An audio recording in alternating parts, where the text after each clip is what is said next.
نور پہ تشریف فرما ہے۔ آپ واحدی دولہ کے نورانی چہرے کی زیارت کرتے رہیں۔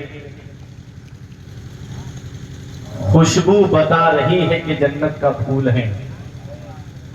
اب تو بولو محبت سے سبحان اللہ۔ خوشبو بتا رہی ہے، خوشبو بتا رہی ہے کہ جنت کا پھول ہے، اور چہرہ بتا رہا ہے کہ آل رسول ہے۔ جو مصطفیٰ کے ثنا خان بن کے رہتے ہیں وہ اپنے عہد کی پہچان بن کے رہتے ہیں، اور جدا ہے شان علی تیرے شہزادوں کی، جہاں بھی رہتے ہیں سلطان بن کے رہتے ہیں۔ جدا ہے شان علی تیرے شہزادوں کی، جہاں بھی رہتے ہیں سلطان بن کے رہتے ہیں۔ آل رسول کے نورانی چہرے کی زیارت کریں اور محبت سے درود پاک پڑھیں۔ اللہم صلی علی سیدنا و مولانا محمد و بارک وسلم، صلاۃ و سلام علیک یا رسول اللہ صلی اللہ تعالی علیہ وسلم۔ میں عرض یہ کر رہا تھا کہ آج ہم صرف زبانی دعویٰ کرتے ہیں کہ ہم نبی سے محبت کرتے ہیں، ہمیں نبی سے پیار ہے۔ آج ہم یہ گمان کرے بیٹھے ہیں نا، اللہ تعالیٰ قادر مطلق ہے، میں جانتا ہوں میرا رب احکم الحاکمین ہے، میرا رب چاہے تو گناہگار سے گناہگار انسان کو جنت عطا فرما دے، اور میرا رب چاہے تو پرہیزگار کی پکڑ فرما دے۔ کہ کبھی آپ نے یہ سوچا ہے کہ اللہ تبارک و تعالیٰ نے جو احکام ہمارے اوپر نافذ فرمائے ہیں، کیا ہم ان احکام پر عمل کر رہے ہیں؟ پروردگار عالم نے قرآن میں فرمایا اقیموا الصلاۃ، نماز قائم رکھو۔ رب نے فرمایا وآتوا الزکوٰۃ، زکوٰۃ ادا کرو۔ رب نے فرمایا لعنت اللہ علی الکاذبین، جھوٹوں پر اللہ کی لعنت ہے۔ کیا آج ہم جھوٹ سے بچ رہے ہیں؟ اللہ تبارک و تعالیٰ نے ارشاد فرمایا یا ایھا الذین آمنوا لما تقولون ما لا تفعلون، اے ایمان والو وہ بات کیوں کہتے ہو جو کرتے نہیں ہو۔ آج ہم صرف زبان سے دعویٰ کرتے ہیں کہ ہم عاشق رسول ہیں، کہ آج ہم واقعی عاشق رسول ہیں؟ اگر ہم سچے عاشق رسول ہوتے تو ہمارے چہرے پر سنت رسول سجی ہوئی ہوتی۔ اگر ہم عاشق رسول ہوتے تو ہمارا لباس اسلامی لباس ہوتا۔ میں بتانا یہ چاہ رہا ہوں عاشق رسول کہتے کس کو ہیں؟ نبی کا سچا عاشق ہے کون؟ نبی سے سچی محبت کرنے والا ہے کون؟ آپ ذرا تاریخ اٹھا کر کے دیکھو، نبی کے سچے عاشق تو وہ تھے علامہ عبد الرحمن جامی۔ مدینہ منورہ کی حاضری کے لیے جب گئے تو مدینے والے مصطفیٰ نے خواب میں آ کر کے خادم سے فرمایا کہ جامی آ رہا ہے، اس کو روک دو۔ 3 مرتبہ ان کو روکا گیا تو علامہ عبد الرحمن جامی علیہ الرحمہ تیسری بار جب روکے گئے اور آقا خواب میں تشریف لائے اس خادم کے، تو اس خادم نے کہا یا رسول اللہ وہ آپ کے عاشق ہیں، وہ آپ کے دربار میں آنا چاہتے ہیں، تو ان کو کیوں روکا جا رہا ہے؟ نبی فرماتے اس نے ایک نعت پاک لکھی ہے میری شان میں، اگر اس نے آ کر کے میرے روزے پر پڑھی تو مجھ کو اپنے مزار سے باہر آ کر کے اس سے مصافحہ کرنا پڑے گا۔ اللہ اکبر! وہ نبی کے عاشق تھے جنید و بایزید ایجا، جنید و بایزید آمد ایجا۔ جنید بغدادی جب اس جگہ آتے ہیں تو اپنی سانسیں روک کر کے آتے ہیں۔ جب جنید بغدادی جیسی شخصیت اور بایزید بستانی جیسی شخصیت اس دربار میں جاتی ہے تو اپنی سانسیں روک لیتے ہیں، اور میرا امام جب پہنچتا ہے تو پکار کے کہتا ہے حرم کی زمین اور قدم رکھ کے چلنا، حرم کی زمین اور قدم رکھ کے چلنا۔ ارے سر کا موقع ہے وہ جانے والے، وہ سرزمین ایسی پاک سرزمین ہے اور وہ ایسے نبی کے عاشق تھے۔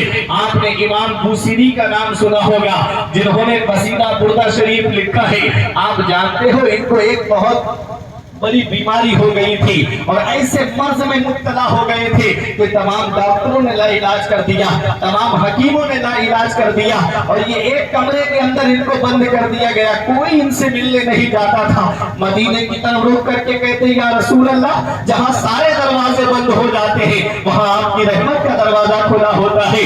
مدینے والے مصطفیٰ کی شان میں وہ قصیدہ لکھا جس کو آج پوری دنیا میں پڑھا جاتا ہے، اور وہ قصیدہ ایسا قصیدہ اس میں تھا محمد سید الکونین والثقلین، اللہ اکبر، ایسا قصیدہ کہ مدینے والے مصطفیٰ تشریف لائے امام بوصیری کے مکان پر، اور مدینے والے مصطفیٰ نے امام بوصیری کے جسم پر اپنا دست مبارک پھیرا اور آپ کی تمام بیماری دور ہو گئی۔ نبی نے اپنی چادر شریف عطا فرمائی امام بوصیری کو، بردہ چادر کے ٹکڑے کو کہتے ہیں، اسی لیے اس قصیدے کا نام قصیدہ بردہ شریف پڑ گیا۔ صبح کو جب دروازہ کھولا گیا، امام بوصیری صحت مند اور تندرست اور توانا ہو کر کے جب باہر نکلتے ہیں، یہ نعت مصطفیٰ کا صدقہ تھا۔ جب نعت نبی کے عشق میں ڈوب کر کے پڑھی جاتی ہے تو مدینے والے مصطفیٰ اسے سماعت فرماتے ہیں۔ نعت جب نبی کے عشق میں ڈوب کر کے پڑھی جاتی ہے تو مدینے والے مصطفیٰ کی بارگاہ سے انعام ملتا ہے۔ یہ دنیاوی انعام کیا ہے، اس کا سچا انعام تو مدینے والے مصطفیٰ کی بارگاہ سے ملے گا۔ اسی کو شاعر نے یوں کہا تھا کہ فقط دولت نہیں، شہرت نہیں، یہ جان میں دنیا، نبی کی نعت پڑھنے کا صلہ کچھ اور ہوتا ہے، نبی کی نعت پڑھنے کا صلہ کچھ اور ہوتا ہے۔ نعرہ رسالت، سرکار حسین ملت، سرکار حسین ملت، فیضان اعلیٰ حضرت، مسلک اعلیٰ حضرت، فیض تاج الشریعہ، فیض تاج الشریعہ، علامہ فرقان منظری صاحب قبلہ۔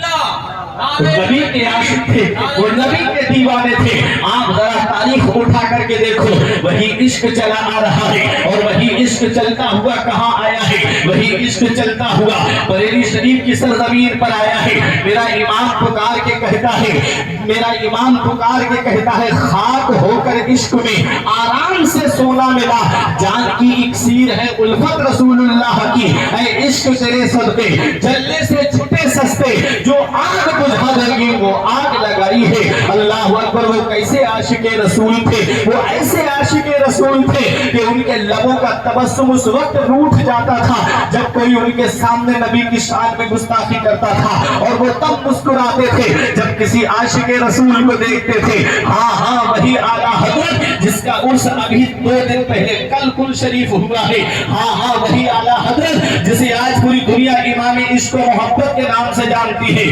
آج ہم صرف اعلیٰ حضرت کا نام سنتے ہیں، اور بعض جگہ کو لوگ یہ کہتے ہیں کس اعلیٰ حضرت کی تم بات کرتے ہو، وہ اعلیٰ حضرت جو پوری زندگی وہابی دیوبندی کرتے رہے، کس امام کی تم بات کرتے ہو جو پوری زندگی لوگوں کو آپس میں بانٹتے رہے۔ اتنا یاد رکھنا، میرے امام نے کسی کو بانٹا نہیں ہے، میرے امام نے وہ فرمایا ہے جو قرآن و حدیث کی روشنی میں حق ہے اور سچ ہے، اور کوئی حق اور سچ کو نہ مانے اور اپنی دکان الگ چمکانے کی بات کرے تو اس میں میرے امام کا کیا قصور ہے۔ ہاں ہاں، وہی امام عشق و محبت ہے۔ آج اگر کوئی اردو میں مسائل پڑھ کر کے قوم کے سامنے بیان کر رہا ہے تو یہ صدقہ بریلی کے امام احمد رضا خان کا ہے۔ اگر آج کوئی فقہ و افتاء کے معاملے میں مسائل شرعیہ لوگوں کے سامنے بیان کر رہا ہے تو یہ صدقہ بریلی کے امام احمد رضا خان کا ہے، جس نے مسلمانوں کے ایمان و عقیدے کی حفاظت فرمائی، جس نے مسلمانوں کے عقیدے کی ایسی حفاظت فرمائی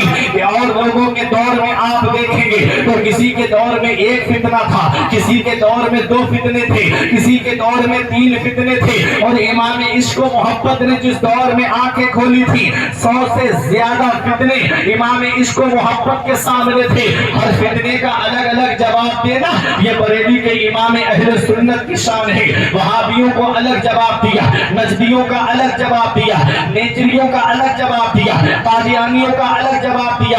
2 مجدد میری فہرست میں ایسے ہیں، آپ کے سامنے میں ان کی شخصیت بیان کرنے جا رہا ہوں۔ ایک شخصیت وہ ہے جس کا کل شریف 25 سفر کو ہوا ہے، اور دوسری شخصیت وہ ہے جس کا کل شریف 28 سفر کو ہونے والا ہے۔ ایک شخصیت وہ ہے جو وحدانیت پر لکھتی رہی، اور دوسری شخصیت وہ ہے جو عشق رسالت پر لکھتی رہی۔ ایک شخصیت وہ ہے جو سرہند میں آرام فرما رہی ہے، جسے آج پوری دنیا شیخ احمد سرہندی المعروف مجدد الفسانی کے نام سے جانتی ہے۔ جس شخصیت کا عرص پاک چل رہا ہے، یہ کون مجدد الفسانی ہے؟ یہ وہی مجدد الفسانی ہے جن کو اللہ نے مستجاب الدعوات بنا کر کے بھیجا۔ یہ وہی مجدد الفسانی ہے، ان کے بیٹوں کو ایک استاذ پڑھاتے تھے، مجدد الفسانی نے ان کی پیشانی پہ نظر ڈالی، حدیث پاک میں ہے اتقوا فراست المؤمن فانه ينظر بنور اللہ، مومن کی فراست باطنی سے بچو، وہ اللہ کے نور سے دیکھتا ہے۔ مجدد الفسانی نے اپنے بچوں کے استاذ کی پیشانی پہ جب نظر ڈالی تو کیا دیکھا کہ پیشانی پہ شقی لکھا ہوا ہے۔ شقی کا معنی آتا ہے بدبخت، اور وہ پڑھاتے کس کو تھے؟ مجدد الفسانی کے شہزادوں کو پڑھاتے تھے۔ مجدد الفسانی نے فرمایا بیٹو تم جس استاذ سے تعلیم حاصل کرتے ہو، تم جس استاذ کے پاس پڑھتے ہو، ان کی پیشانی